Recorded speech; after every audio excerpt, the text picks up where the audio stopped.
well, as you can see from the last video, the XJ is back, but the Eagle is gone, and that's because I hid it over here on the side of the house. So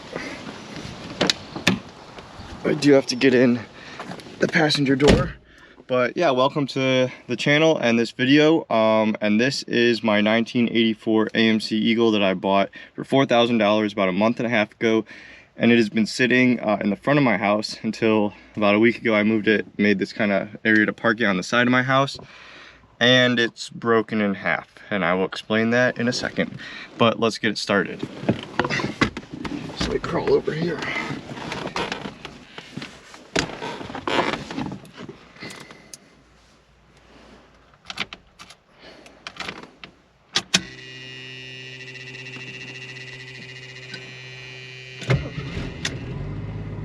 All right, that was easy.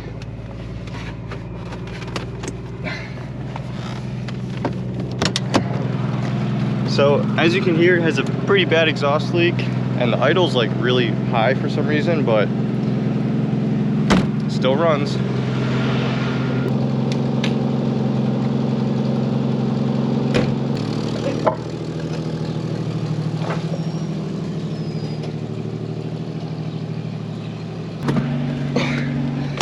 Go for a quick drive around the neighborhood.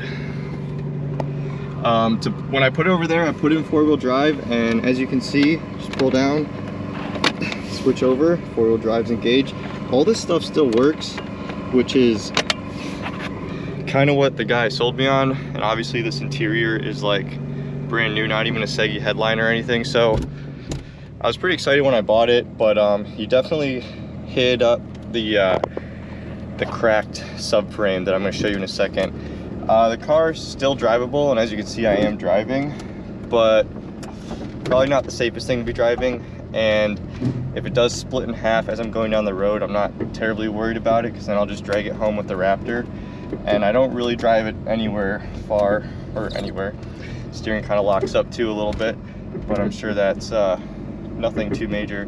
What's funny is when he sold it to me, he replaced the suspension in the front on one side. So he did the spring and the shock on the one side and did a good job. But that side, supposedly, that side squeaks like crazy. So I don't know what it needs over there, where the side that hasn't been touched, which is the side that's cracked, ironically, does not squeak, and it seems to ride fine. But anyways, overall drivability, as you can see, is not bad. It's just not good, and it is quite loud, and when you do step on it, it definitely leaks a bit from the exhaust.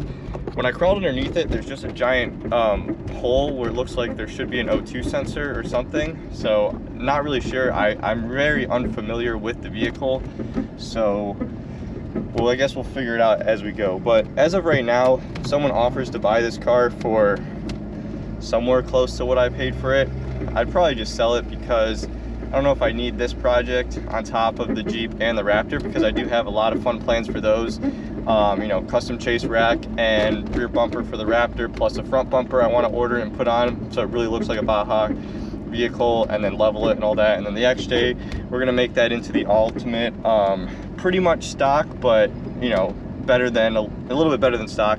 2-tracker for up north, so that I can drive that thing up to the cottage and then take it off-roading up there and enjoy it, and then drive it back home. So both of those are definitely staying.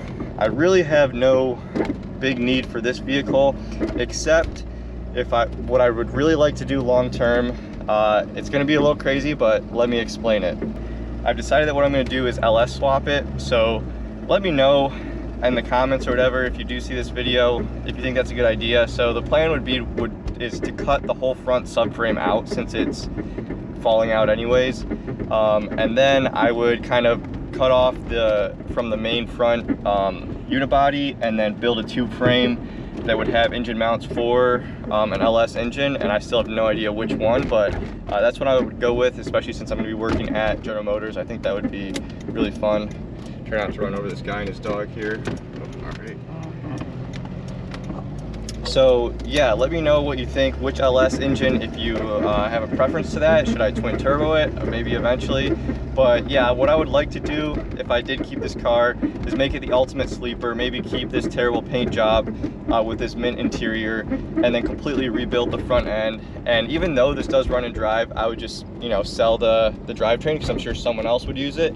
And yeah, we would make this thing pretty fast, kind of update the rear suspension so it's a little bit newer, and then, you know, do a full front custom AA arm suspension, and kind of make this a fun, you know, dirt road car, kind of rally car inspired, but not make it look obvious in that sense.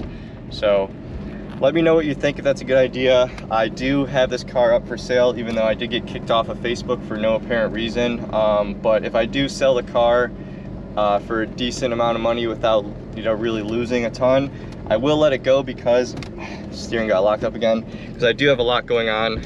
But if not, and if I can manage to find the space, eventually I will try to LS swap this car, because why not?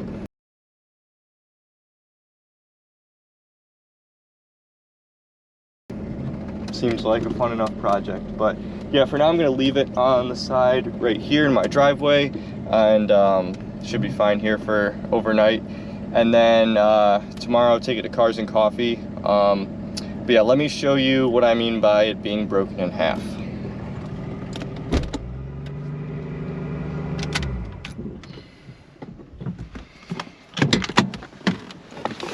Again, just look how awesome this interior is, though. It looks like it was never even satin. Headliner's not sagging at all. And yeah, it's just super old school and super cool. And overall, it's not in terrible shape. This is just a terrible paint job, and same with over here. But what I didn't know when I bought it is under here you can see this is the front subframe that connects the four-wheel drive system, and I think the motor might be mounted to this too. And then this is the unibody frame rail, or this might be too, but I don't know. It's pretty bad. And you can see it's separated on this side. I'll show you what the other side looks like that's not broken in half, at least last time I checked. But yeah, so aside from the front subframe kind of disconnecting from the rest of the car, overall, car's in good shape. And as I showed, the interior is really nice. Previous owner did some nice upgrades, like just random stuff, but USBs instead of cigarette lighter, and built this whole diagnostic box. So, you know, it's got nice options, like factory mud flaps are still on there. Underneath in the back here, it's rusty, but you know, it's not terrible. I mean, it's pretty bad, but it's not terrible. There's just some weird paint on it, which is flaking off like crazy. But structurally, it seems mostly okay. Some of the other common rust spots don't seem to be totally rusted out. So try to open up the check this out. Try to open up the trunk here.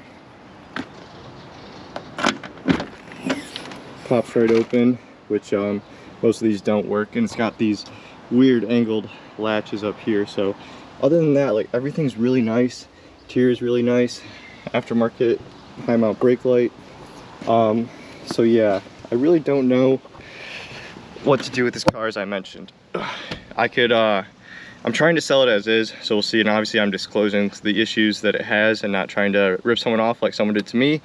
And you know, the other option is I could just fix it up over the summer and weld up that subframe the best I can and then sell it, or completely rebuild the car and LS swap it like I mentioned. So let me know what you think is the best option for this car. Trying to either make something really cool or just get out of it without losing too much money. But it is cool. I bought it because it's kind of the ultimate station wagon, and the Spaggin' Wagon plate looks really good on it, and it's really a throwback. So we'll see. But yeah, thank you so much for watching. I'm gonna go cut the lawn now, and while this is moved out of there, and then actually I'll just continue this video tomorrow and we'll go to Cars and Coffee. So switch it over to tomorrow morning. All right, well, it's the next day. As you can see, I'm in the Eagle on my way to Cars and Coffee. So so far so good, about halfway there. Ride's not that bad. It's not good, but I guess it could be worse. And the car hopefully won't split in half on the way there. So yeah, we're moving right along. 35 seems like a safe speed for this vehicle. So we're just gonna do 35. STI, bright shot off of an 05 STI that I never really pushed. Good upgrade with AP racing and set. Yeah, this year. How long have you been?